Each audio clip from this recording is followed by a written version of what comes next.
I came across this quote: Bible prophecy takes us out of the limitations of seeing only what our immediate circumstances allow and helps us to see the big picture of what the world is really coming to. When you understand prophecy, you understand better what is happening on this earth. You understand that everything is moving towards a culmination of events and that the architect of these events is God himself.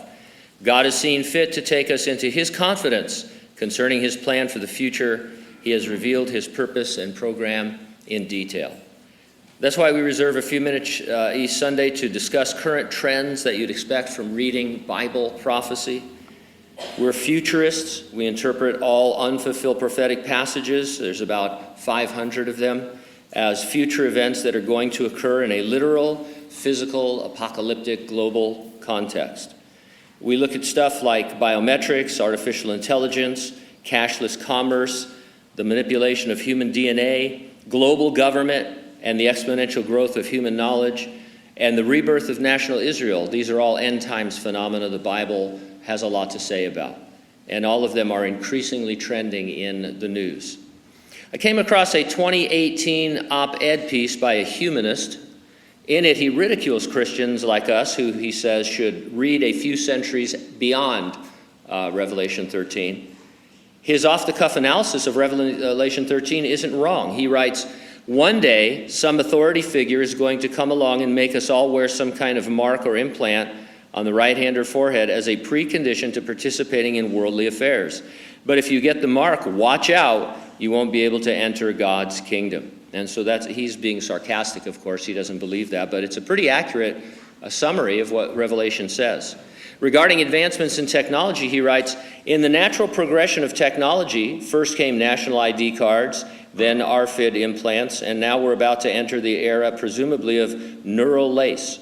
Meanwhile, standard biometric technology has become increasingly accurate, widely available, and varied. Technology can now be used to identify individuals by recognizing their face, fingerprint, palm, iris, and voice."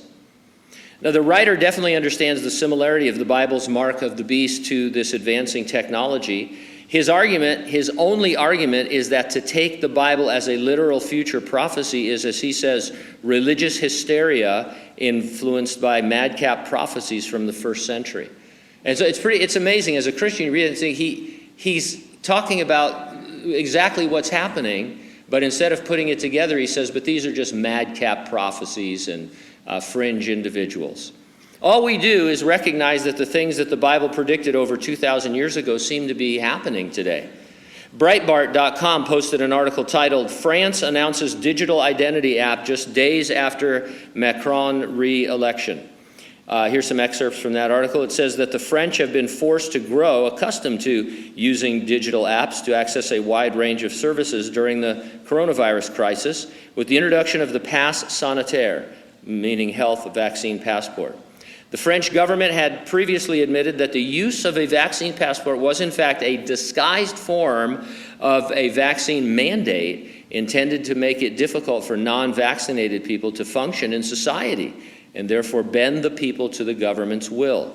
The European Union as a whole is planning on introducing a digital ID application sometime this year in order to enable people to enjoy greater flexibility ideal for post-pandemic life. The planned application would allow citizens in all 27 member states to access government websites of any EU nation and will act as a wallet to pay for things such as utilities and even rental cars.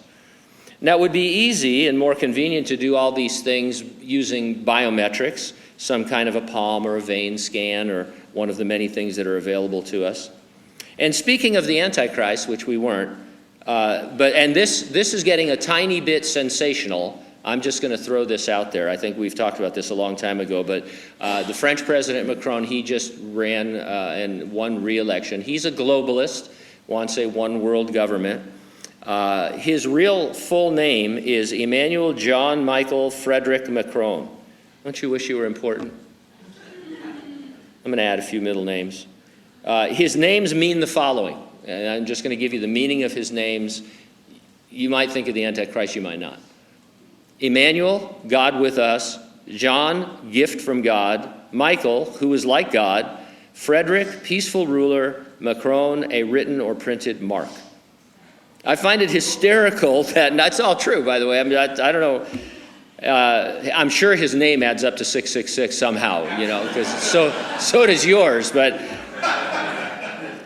I do find it hysterical that non-believers and even certain believers see what's happening but refuse to acknowledge there's any connection to Bible prophecy. It's just incredible to me that you could see what's happening. And we're not saying any of these things are the mark of the beast. We're not saying he's the Antichrist.